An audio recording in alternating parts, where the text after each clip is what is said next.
Good afternoon and welcome to a presidential conversation at SWIR. Today's event we've titled A Presidential Conversation Advancing Your Career in Uncertain Times. Typically at SWIR, we have a presidential plenary. Someone distinguished comes before us and devotes an hour, 45 minutes to an important topic, and we engage in Q&A.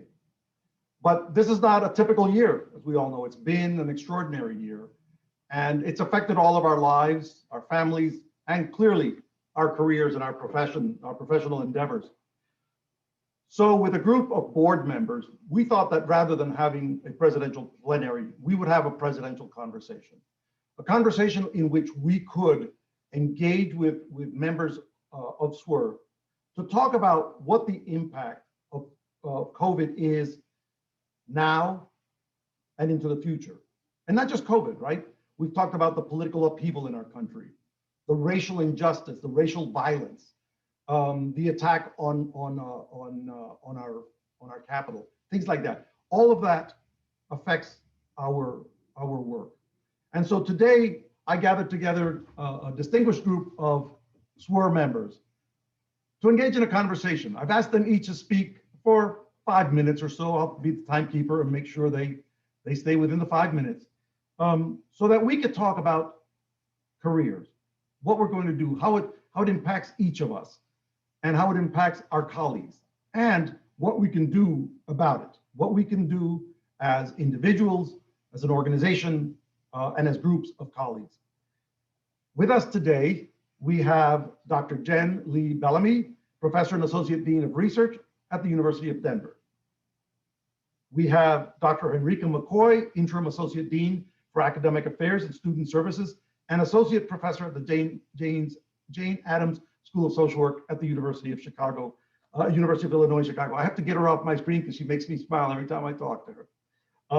We also have Darcy Merritt, Associate Professor and Faculty Fellow at the McSilver Institute for Poverty Policy and Research at the New York University Silver School.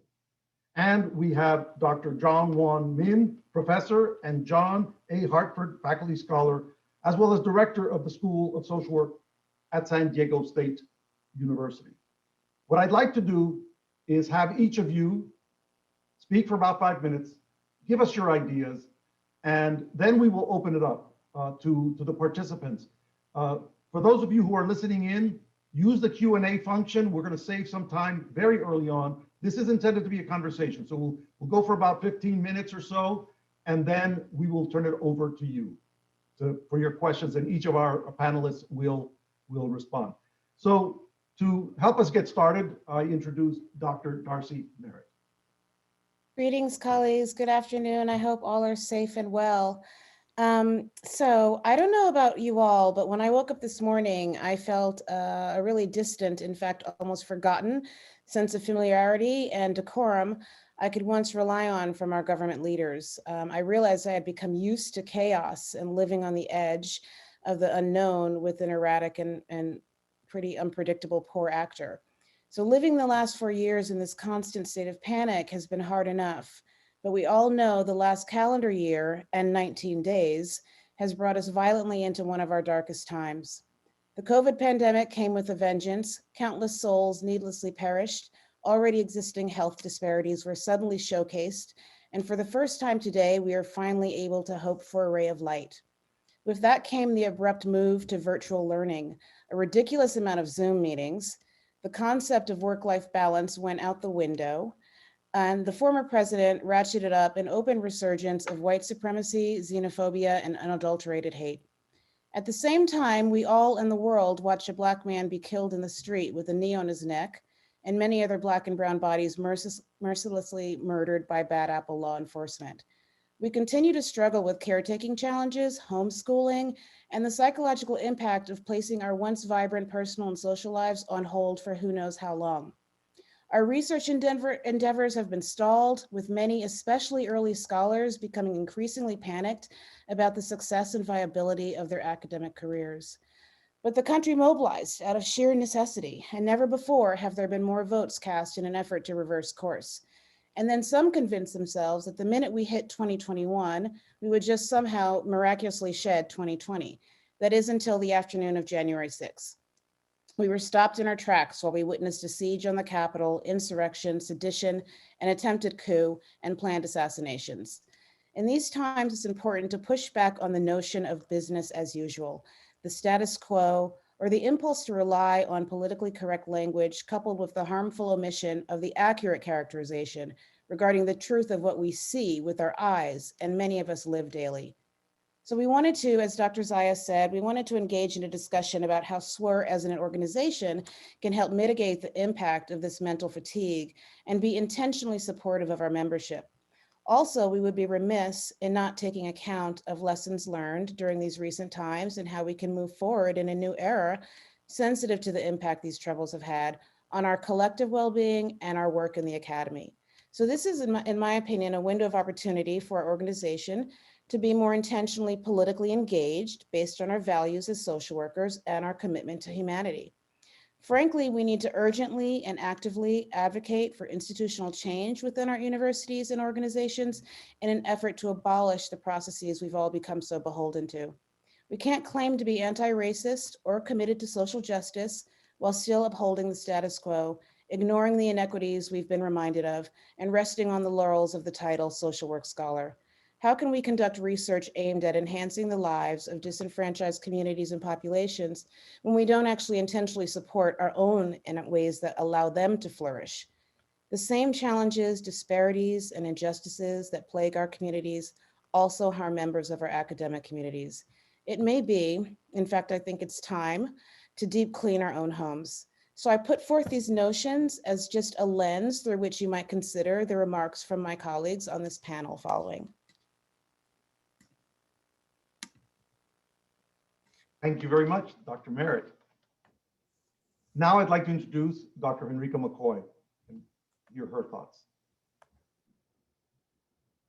Good afternoon, colleagues. So I'd like to take this opportunity to really extend what Darcy talked about. And part of the focus that I wanted to share is, we know as academics that we've had a real focus on acknowledging the impact of the changes in the world and our current circumstances on our junior faculty's ability to move through tenure, to access tenure, to do their research, et cetera. But I wanted to specifically bring to bear to mind a particular thought about considering how your faculty of color, particularly African-American faculty, may be kind of living and experiencing this time. And so what I'd like to do is really just share kind of my own experience as an opportunity for you to think broadly. It's very important that we consider that we are all mostly sitting at home in this pandemic world. We're being forced to look at TV and hear news and see and witness countless Black men and women be murdered, hear those stories. We see active protests. We're also surrounded by really seeing a number of families impacted by COVID, including our own. We've had members, as Dr. Zayas mentioned, we've had board members as well who've been impacted by COVID themselves, their family members. And so we're all representative of our membership. And I think it's important that we remember that beyond and including our junior faculty, that there are other ways that we're impacted by these experiences and that we consider that. And for those who attended the membership meeting, you noticed that Dr. Cardoso talked about the increasing diversity for the SWIR membership, which is extraordinarily important. She noted the increase in Black, African-American, Latinx members to SWIR, which is important. The more diverse we are, the more responsive and aware we can be of our circumstances. But that also means that we have to consider the impact of what happens in the world for those members. Many people who are BIPOC, people of color who do research in the area, do research about some of the things that we're currently seeing on TV. So myself, as an example, people that know me know that my research has traditionally focused on young Black men with mental health issues engaged in the juvenile justice system. More recently, I was doing work on the violent victimization experiences of emerging adults, Black men who are 18 to 24. And I found myself, as I was forced to watch TV, really being unable to do that work. I found myself being really overwhelmed because of my own kind of personal perspectives on what I was seeing, but also thinking about the extraordinary responsibility that I had to share the stories that I heard through my own work. And I think that often goes unnoticed and forgotten. We often, as faculty of color have a burden that we often bear because we are a minority in the academy, often are taking on the responsibility of being the person who is the touch point and the touchstone for students. When there's a need to have someone come and talk about issues related to racism, we're often the people that you come and ask. And I don't think that there's generally anyone that doesn't want to do that. But I do think it's important to think about how our current times really can impact us in that way, and how this makes this an even more extraordinary burden. And so as we think about tenure, promotion, we know that as we move further up the ranks of the academy, fewer and fewer people of color are the people who are at maybe not even the associate level, the professor level. And so if you are in the situation, you think about the burden, you think about the encouraged timing of going forward for promotion once you've reached associate. And if you're doing work in the area that we're having to face every day in our lives on TV, that there may be a point that you too have to stop for self-care. There was recently an article, a peer-reviewed publication published in the Journal of Social Work and Social Work Research, which was wonderful, about COVID-19 and the long-term impact on tenure line careers. And it highlighted the issues for our junior faculty, but what was noticeably absent was the understanding of how there's an impact for associate professors who are Black or other people of color. And I think it's important that as an organization that we continue to think about, if you are someone who is African American in particular, in my case, or those who I may represent, and you do the work in the area that you're forced to watch every single day on TV or hear or live through with your families, that you too may need a little grace and thought about what that looks like. And I'll share that many of the concerns that I've had is that as we move forward out of these extraordinary times, that will be forgotten, that it will be forgotten that the work that we do is the work that we live. The people that we often are doing research with and about are ourselves and our families. And that if we don't take note and pay attention to that, we will continue to see fewer in the ranks of professor, of people who look like many of those that we do our research that it's focused on. So I'm going to end there. I think probably many of our questions might come and be related to that. But I wanted to just take the time to put that out in the air, because I think it's important that we forget that there are real nuances in the situations that we're seeing in our society, and that we think as a whole, as we should, about our junior faculty, but that there are other groups here that are widely impacted that we don't want to forget.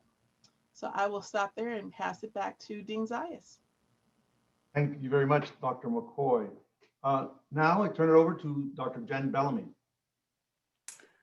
Thank you, Dean Zayas, and the panelists joining me here today. I'm thrilled to have this conversation, especially on this broader stage, because I think I've been having this conversation with a lot of colleagues individually in committee meetings and places like this. And I'm hoping amongst our many participants today here that we're speaking to deans and directors, people who serve on university policy and promotion and tenure committees and other positions of power, because I want us to raise this conversation as a community of scholars, that are experiencing these things together. And those of us in positions of power, I think, have responsibility to raise these observations up and move forward to do something about it.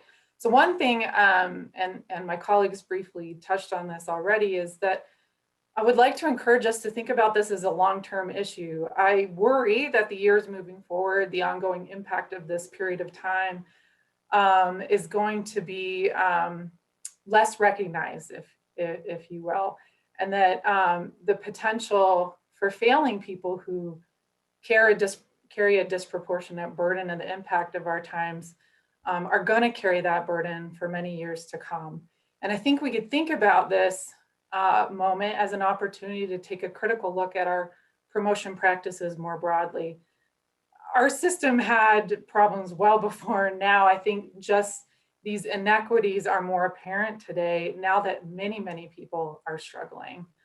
And I'd like to also call on us to think about these issues at every level, from our departments and schools up through the university and the broader field as well. I want to ask the question of ourselves in this group: what can we do to move the process of promotion and tenure to a more equitable approach? I think schools can do a lot in terms of mentoring and transparency, supporting folks to get them through, but promotion and tenure processes are shaped by university policy as well as tradition in our field. And I think there are some things that people are trying to do, some common approaches. I wanted to highlight a bit, but to Dr. McCoy's point, these are very nuanced issues as well. So for example, one common approach is this extra year on a tenure clock, for example, for our junior folks. That takes some pressure off potentially for folks, but that can mean amplifying inequities, right? So the people who are more likely to take advantage of that extra time are also going to lose out financially in terms of what comes with that promotion in terms of pay. What can we do to address that inequity? And I'm actually really proud of my own university, University of Denver, just announced that folks who do take that extra time and get successful promotion in the following year will get a lump sum payment to readjust and make up for that financial hit. Another thing, and I hear a lot of people talking about, is a COVID statement, giving people a place to articulate their struggles and how this moment in time is impacting. But I worry a lot about putting the burden upon, again, those most impacted by these times to reveal potentially really personal struggles. I love that Dr. McCoy is willing to share her story, and it's had a huge impact on me and how I think about those that I care a lot about and how they're living through this and their experience. But I think we have to be really careful with things like that. And I hear junior faculty express fears of judgment that comes with this, and that it can shape their relationships with their professional colleagues. So I think we need to think about that. There are some places where I'd love to think about additional strategies, including how do we direct external reviewers to the standards, values, and expectations that we want, being explicit about this, and so that we can advocate for things such as acknowledging the hidden labor, particularly that is shouldered by our colleagues of color, that give much more weight to things like mentoring and community engagement and public impact scholarship, which I'm really thrilled we're talking a lot about at this conference. And finally, I just want to say that too often I feel like we expect our junior colleagues in particular to know what they need and to advocate for those needs being met. But I really think it's those of us, again, who are on the other side of tenure that are in decision-making positions of power. It's our responsibility to carry our wisdom and our power as full professors, deans, associate deans, leaders in our profession to work for changes. And I'd like to hold this group, and myself included, accountable to our colleagues. And I'll add those mid-career folks as well that don't get a lot of supports, that we need to be there for each other. Thanks. Thank you, Dr. Bellamy. Now, Dr. John Won Min, please, we'd like to hear your thoughts. Yes, thank you so much. I want to first thank Dr. Luis Zeres, who is the president of the SWOR, for inviting me in a very humble position to really join this prestigious SWOR presidential conversation.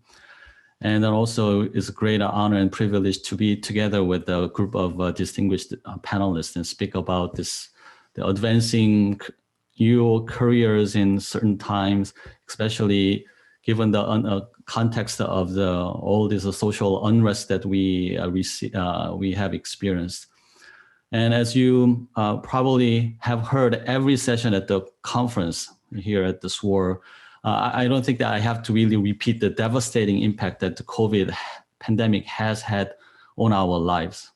And the way that we live, the way we teach, the way we work, and then the way students learn.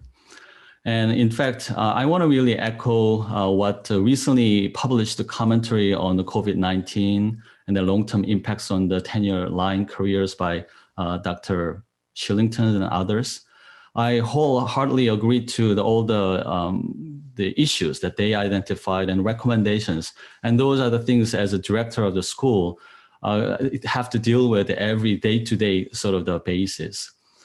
So since building upon what other panelists already have addressed, I think those are very, very significant, important points that we need to keep in mind. And since I'm serving in the director's position, I want to really share a little bit of my experience in terms of what I have done in the last 9 or 10 months in order to be able to really support our faculty. And what I'm about to share is not necessarily unique to SDSU or my position, because all the deans and directors who are in this position and admin position have to go through all this, experience these things. I think that in the certain time, uncertain times, and how to advance your careers, I think we need to have a little bit of a direction, destination, and goals. And then also the uncertain times, definitely, it is a time for us to really ask for clarity and assurance. And in many ways. So when I actually was invited to this presidential conversation, I look back and what I have done for the last 9 or 10 months. And basically, it'll be more practical and a very small thing, but I tried to be very wanted to really communicate with the faculty, staff, and students, and even university leadership to be able to better understand what is happening and what needs to be done so that I can provide better support to our junior faculty and all walks of the faculties coming from, whether it is a junior or the mid-career or senior faculty members. So one thing, basically what I have done, building upon the principle of social justice, diversity, and inclusion, is to really kind of have sat down with our junior faculty members one-on-one. And rather than assuming what they need, I wanted to really find out what is it that they need, and then their needs that we need to address. So obviously, there are a lot of concern about RTP process, review, tenure, and promotion that you have mentioned. So although there's a university policies, I think each of us has a little bit different needs. So try to really be a good listener as a social worker, basically, and then really help them with their sort of the situation. And for those who have an active research project, we develop some type of a research support group where they can meet every other week to be able to share their concerns and challenges together. And then I always continue to advocate for our faculty and staff with the university leadership, so that I could be a sort of the messenger between the two parties, if you will, because of all this COVID-19 situation, and also added this social unrest, and then diversity, racism, anti-racism. All this movement actually put a lot of questions that we have to really answer. And another thing that I've tried to do is to really continue to work with our community agencies to be able to really help our faculty members to introduce and develop new collaborative opportunities, because the COVID-19 has really hit our researchers, our faculty hard. So their research had to be paused, altered, pivoted in many ways. And then the finding new opportunities also, which is relevant to the current situation, is something that we need. Well, again, to this very day, I'm trying to still communicate with my faculty. And I don't know whether all of my efforts is really helping our faculty members to advance their career is yet to be seen, because it is a continue to unfold. But nevertheless, it's a small conclusion. Whoever the audience out there, whether it could be a deans or directors or the faculty, social work researchers holding faculty positions, I think it's just going back to very basic in terms of the communication, to stay close in touch with the people that you work with, who are in a position to help, so that build the responses together rather than doing it so in isolation. And I think it is a very common sense, but I think that sometimes when we are overwhelmed, we sometimes lose those common sense, if you will.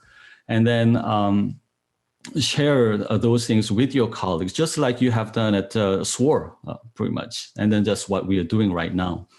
And I think that it's time for us to take care of our mental health, emotional health, to be able to push forward. And I think is very, very important. And I believe that all of us, all of you have a wonderful talent, knowledge, skills. I think more importantly, the passion that you have to serve and help people in need. And in closing, I really sort of did like the conclusion of the commentary that I mentioned, that conclude with the finding positives in the crisis. I think is a really, really great question that we need to really find a solution to. And in the context of the inauguration that we had, I think there's a lot of hope and new beginnings. So hopefully, while those things are going on, but there's a lot of things to do, to undone, and then we actually restore things going forward. But I'll be happy to really get in more conversation with our colleagues in a bit. Thank you for the opportunity. Thank you very much, Dr. Min, and thank you to all the panelists. The questions in the Q&A section are starting to build up. But I want to take the prerogative of the president to ask the first question. And it really, you touch on some of this. I'd like to hear your thoughts a little more. So there's an expectation, of course, that we need to help our doctoral students, our junior faculty, even our mid-career people to thrive through and beyond this awful situation we're in. But there are some issues. So for example, how do junior faculty and scholars get and express their needs and concerns without feeling or being threatened or feeling threatened? How can deans and directors engage junior colleagues in these conversations? Several of us lead schools and or associate deans of schools. I think we've got a responsibility. So what can we do to intervene? And then finally, this is a big question altogether, but how do we hold our senior colleagues, responsible to support junior scholars whose careers, hinge on the impact of the pandemic? It's been said that some of our senior people are checking out. Well, the pandemic, I'm senior, I'm full, and I'm okay. But how do we get them to come back and help? So I'm hoping that you might have some answers to that, and then we can turn to the other questions. I'm open to whatever order you all want to respond to this. Just start talking. So thank you, Dr. Zayas. I guess I'll start talking. And I think this speaks to the culture shift that's needed. And I'm only an associate professor, and the emphasis is on only for impact, because that is a thing. So I don't have any power to encourage senior faculty to reach back, but I think that we need to first understand that our earlier scholars, and I prefer to call our earlier scholars earlier rather than junior, because of the language between junior and senior is problematic for me. So I try to refer to these folks as early scholars.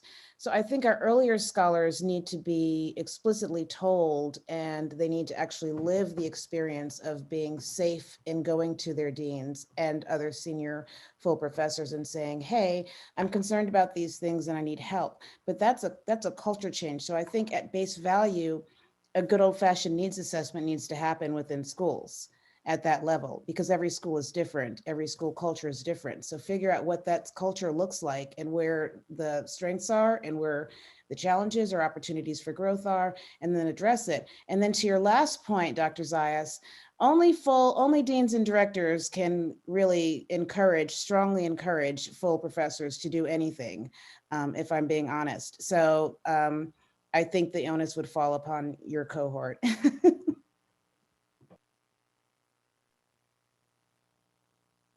Well, go ahead. Yeah, I think those are the very, very tough questions, to be honest. answering the first question in terms of how can you work with, let's say, pre-tenured or junior faculty members in terms of learning about their needs without feeling threatened. I think that as just like I have shared in that's my first 5 minutes, and my approach is to really stay in touch with them and communicate.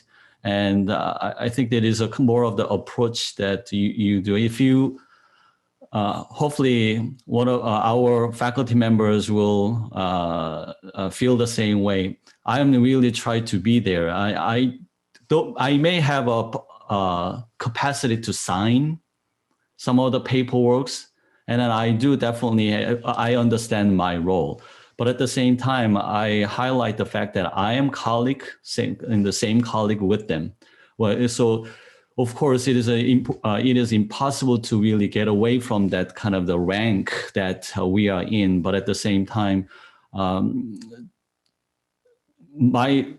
just going back to the point of the kind of the conversation, just meet with them, and we kind of have a really heart-to-heart conversation, because otherwise that communication, if that doesn't happen, then obviously, it's going to break down in many ways. So I would kind of encourage to really have some good time and space to be able to feel so that they don't feel threatened or intimidated, and then they will be able to freely speak in an open and safe environment. So, but again, how do you do it? It's I think everyone has a very different situation. And then going to the third question that you had in terms of the encouraging full faculty to really provide them, allowing them to work, mentor, and then step in makes a stronger contribution to the process. I'm very lucky to have most of our senior faculty. Unfortunately, many of them actually retired. And then we have a very thin line of senior faculty that we have really worked together for a while.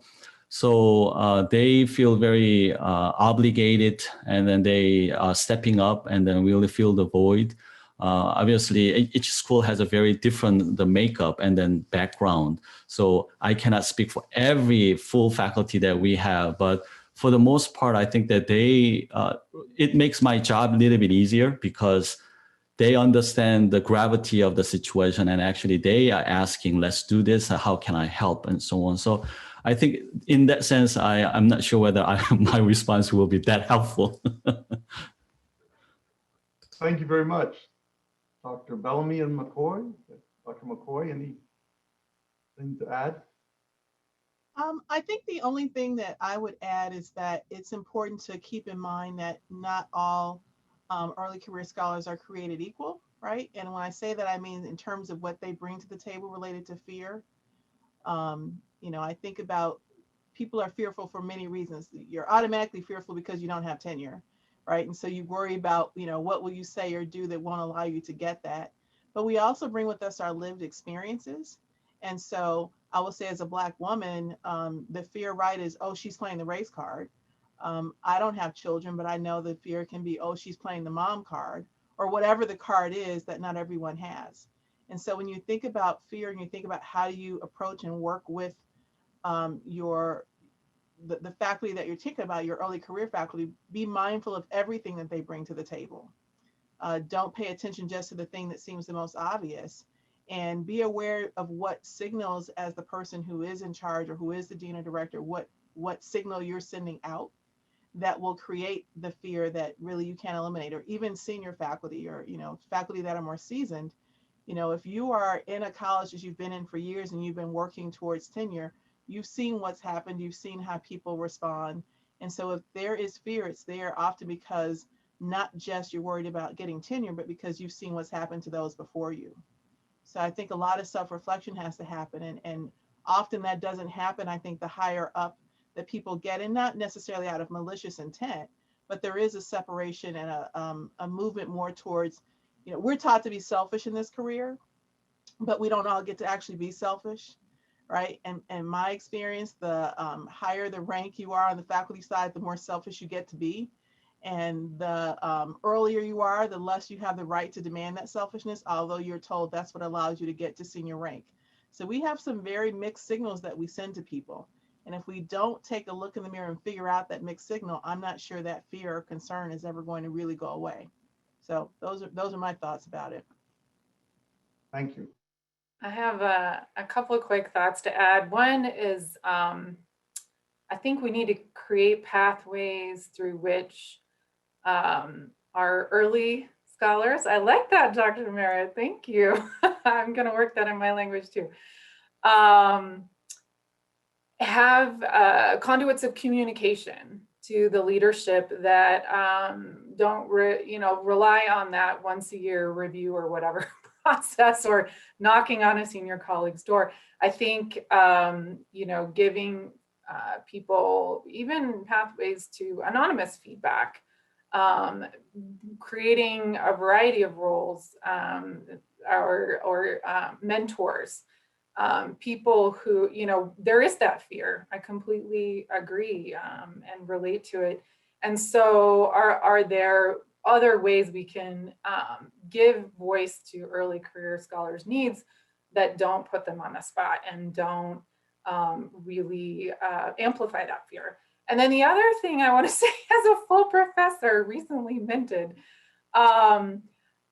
if there are other fulls listening, hey, I think we can call on each other and we should. We definitely need to model it. So be the full that reaches to colleagues and lifts them up. What do we have to worry about anymore, right? We're not getting reviewed. So I think it's on us, and let's shift that culture wherever we are. So I want to put out that special call to the fulls who are listening today. Well, thank you all very much. I knew that this conversation would take no time in getting ignited. We have some pressing questions from doctoral students. There's an urgency here.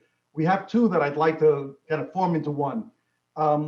First of all, there's the writer here and others who support this writer. So grateful that this topic is being discussed. I'd love to hear from the panelists how they or their colleagues are supporting doctoral candidates at this time and departmental strategies regarding the job market for the next 1-2 years.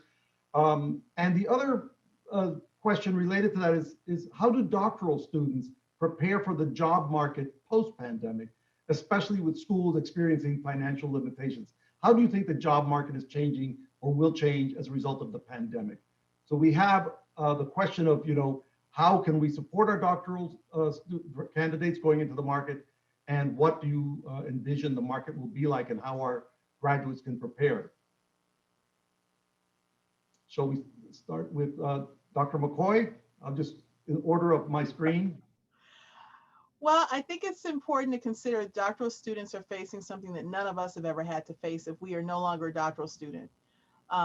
I'm impressed, quite frankly, that doctoral students that feel ready to go on the market are doing this through Zoom. I am beyond over Zoom, as I think most people are. And I am impressed that they are willing to take the chance to go on the market and to explore going somewhere, and you can't physically go to that location. And you're not going to physically be able to meet the people that you're considering working with. And I think if you have doctoral students, you have to be mindful of that and thoughtful about that and remind them that they are ready to be in a position, and remind them that it's okay to leave a position. I am someone who left where I was after 2 years. It doesn't mean you should go into a place with that mindset, but it doesn't mean you're a failure. It doesn't mean you've done anything wrong. And the fact is, the times that we are in and now are even more extraordinary than anything we've ever faced.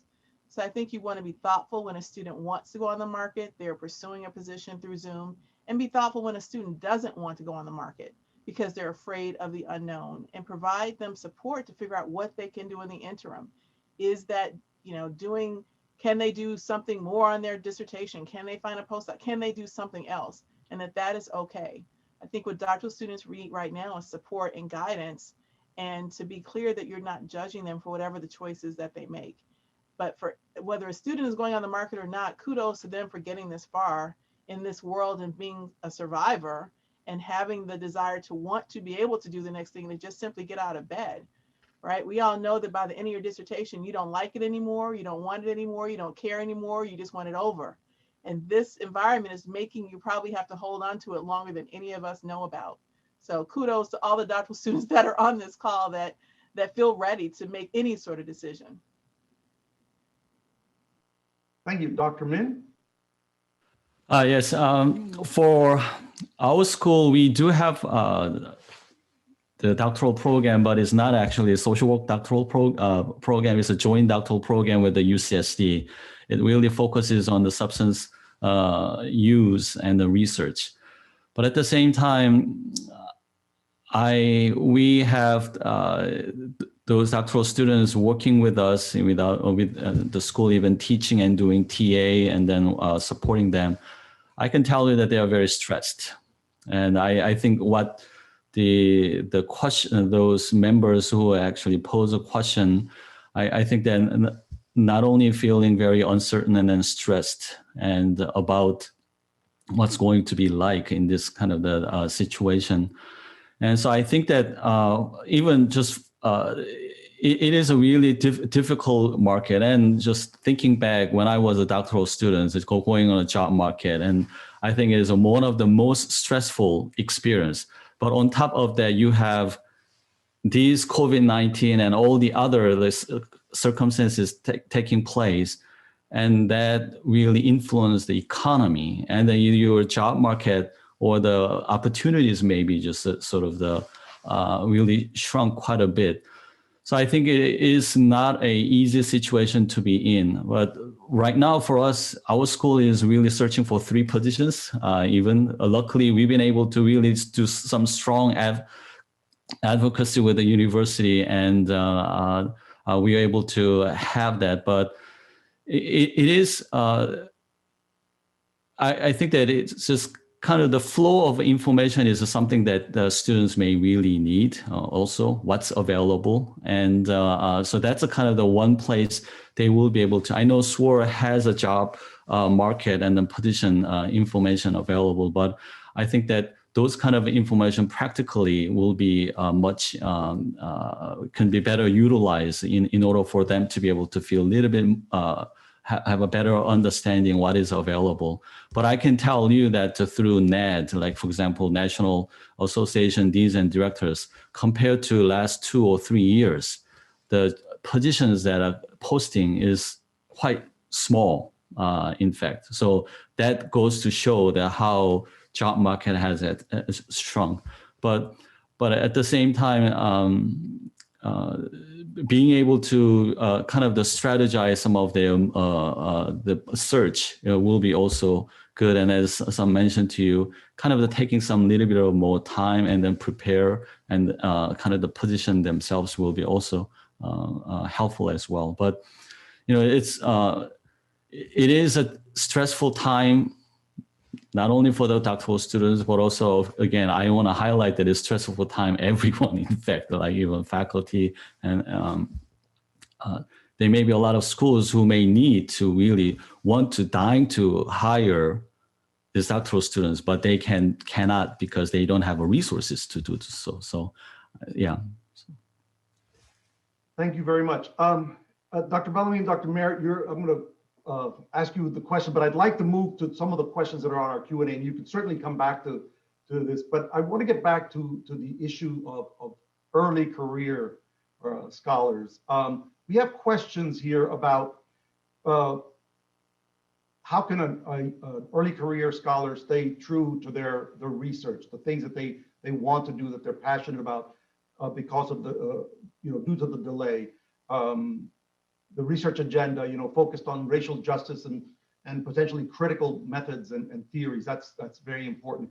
Also, questions about, let me see here, the issue of things like our colleagues who are immigrant faculty with visas and work permits that they have to deal with. Dr. McCoy mentioned, families and other demands, but then we have those who are in this country on limited, legal means.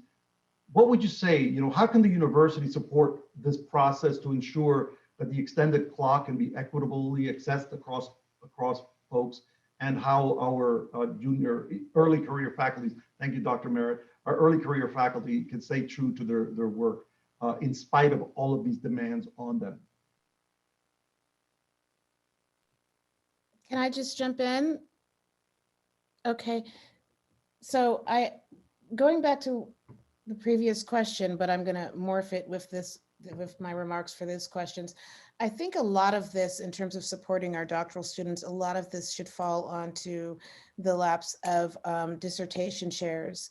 So with regard to stalls in research that are occurring.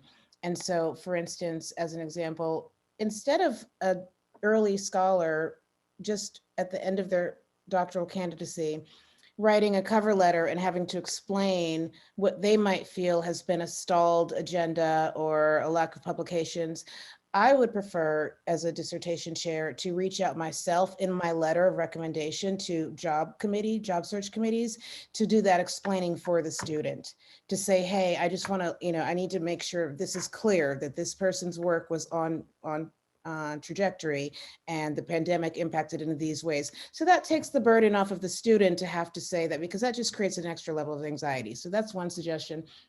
With regard to the staying on focus, I think that students should absolutely do their best to stay on focus with their passion, what they want to research. And for those who are studying racial justice issues, for good or not, there are a lot more financial and funding outlets that are interested in that. So take advantage of that.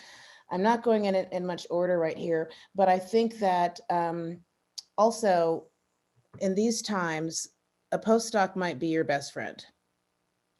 So if there are more postdocs available, that will give the early scholar time to check out, have some protected time, recover, and get prepared for when budgets start to open up again. I have a student who's been on hold with a visa issue for some months now. She's in a postdoc, but she's still on my grant, and she hasn't been able to do a thing by law. And that's exhausting. And many letters, I've written like 3 different versions of letters to the Homeland Security people. And so I don't really know what the university can do, but when we're up against the Homeland Security. And so that was just like, and then of course, listening and being supportive and acknowledging and validating the fear.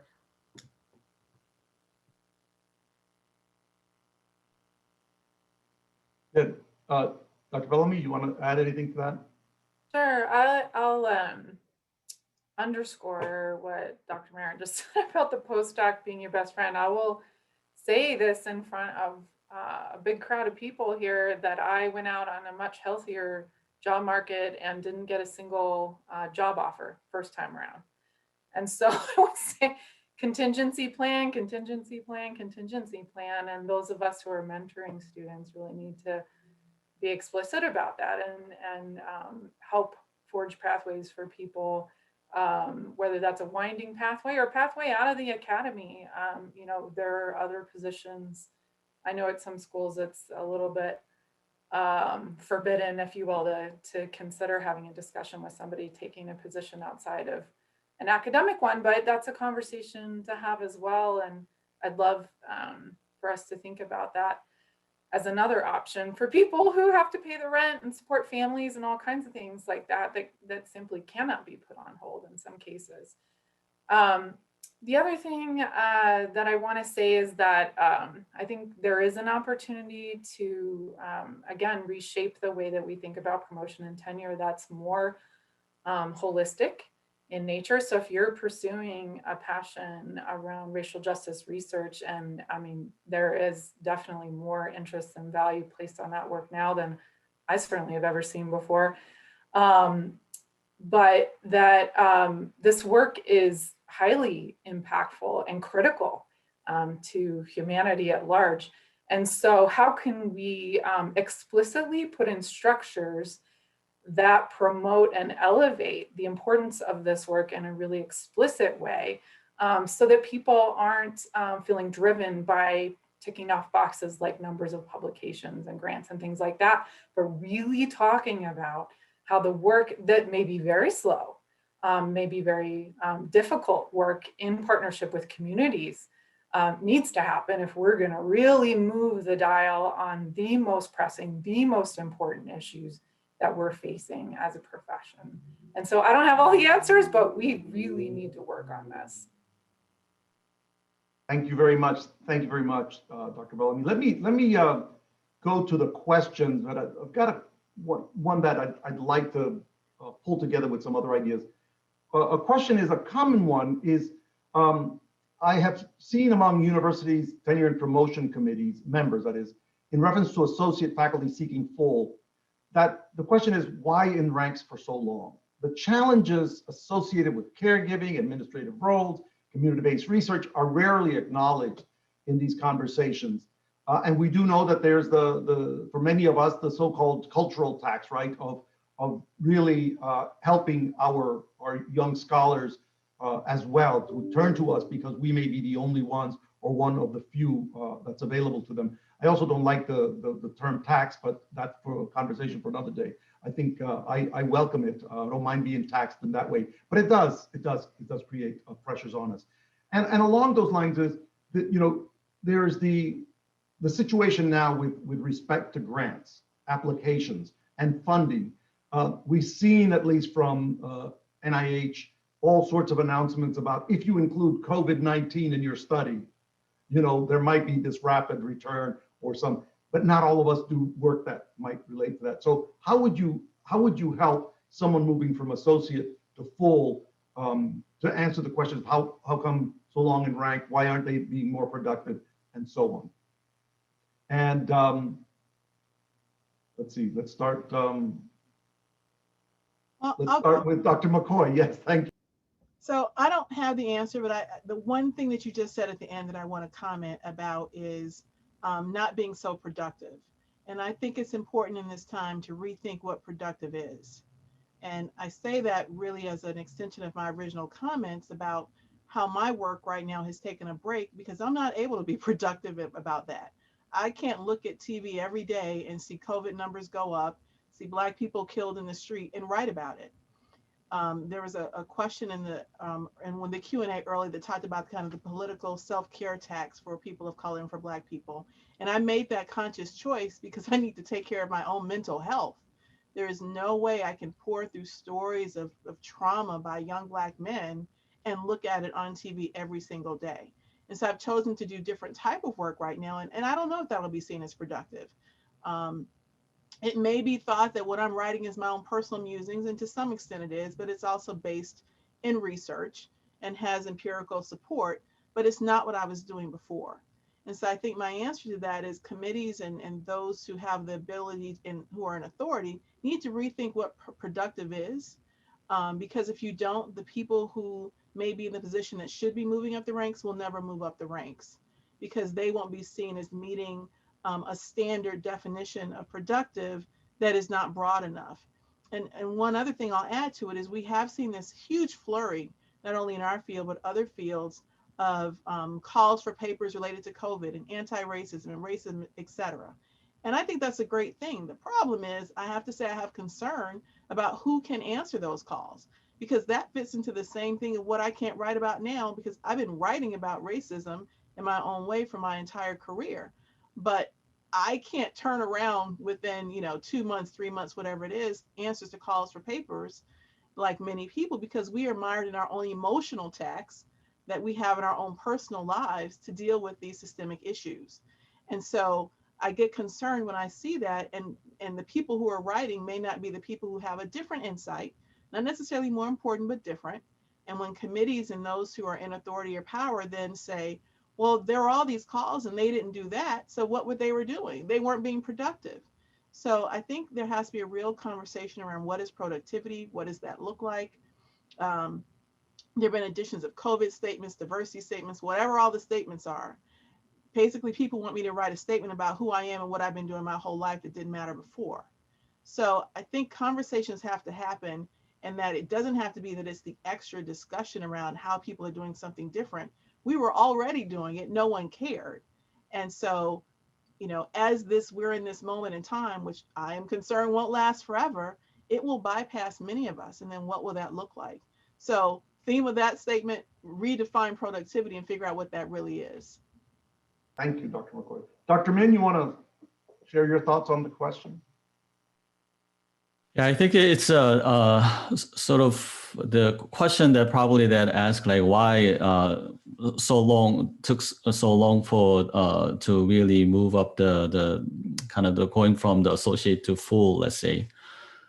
My experience, without really going into too much detail, my experience is that our faculty, some of the faculty had the misinformation and then had been told some different information than what it's sometimes in the policy.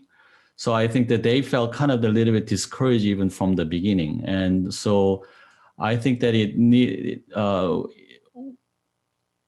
little bit more of a correction of the information. And then also reaching out to those faculty who serve at the college. Our school is in the sort of within the college. So there are 5 units under our college, which one of them is a social work. So in this case, not only the school level, but also the college level and then the university level, in an appropriate way, what will be the sort of the expectation, and then what will be the best way to sort of provide the statement and then strategize their package and so on. So I think that it is a difficult situation, but at the same time, we will have to really uncover what's kind of what has been the obstacle and what has been the barrier. And oftentimes, yes, Dr. McCoy, you just mentioned, these faculty colleagues have been doing their work, but at the same time, somehow they have been suffering from some misinformation or the different information that they receive. So sometimes I would really, and then every year for us, we have a different sort of the personnel committee happening, and then at the college level as well. So I think that it is very important to have a clear sort of the understanding or the read of the school's policy and or the LTP policy, so that they will be able to really respond in a way that in a way that they should. Yeah. So, and then of course the role of the director of the school, I'm very supportive whichever way where they are at. My role is for them to be able to move forward. It doesn't really matter what's the starting point. So just I cannot be judgmental about why you've been on this for this time and that time. That's not, unfortunately, not for me to ask.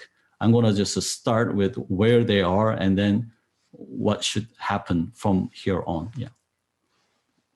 We've only got a few more minutes, and I want to draw our attention to some of the questions about what universities can do at the university level. We can think about the school level. What can we do at the university level? Dr. Bellamy mentioned some of the changes at her university. Most of us have seen clocks being extended and some grace period being allowed. At my university, the promotion and tenure committee, university level, will also include a person who will help the committee understand the impact, particularly on scholars of color. So what would you say universities can do, and how can we help our leadership change the structures that make it possible for people to be recognized? Let's go with Darcy Merritt, and then we'll go with Jennifer.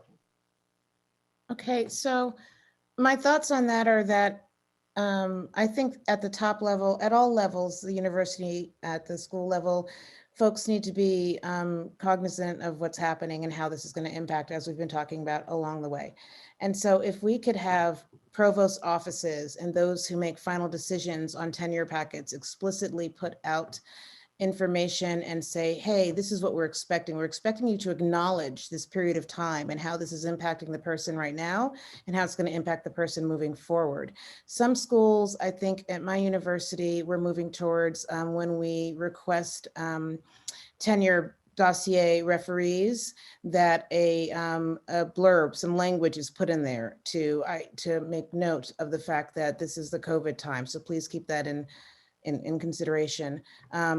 To Dr. McCoy's point, and then also speaking about associates going to full and why folks might be asked why it's taking so long.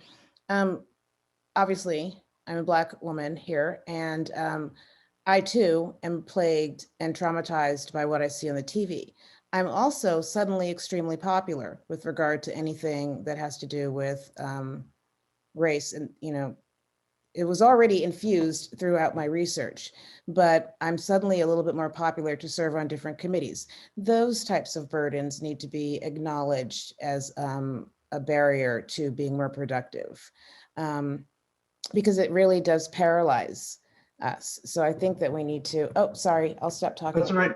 The time has run out. There were so many questions and it's a great conversation. And I apologize to folks who sent in questions that we couldn't get to them all, but you know their names, you know their faces, you know where to find them. Send your questions to them and not to me. Thank you all very much for attending this year's presidential conversation. It's indeed been a very exciting and energizing one, and a hopeful message as well as a sober one. So I wish you all the very best for the rest of the conference, and I'll see you at the next session, whichever one that is. Thank you all very much for being here today.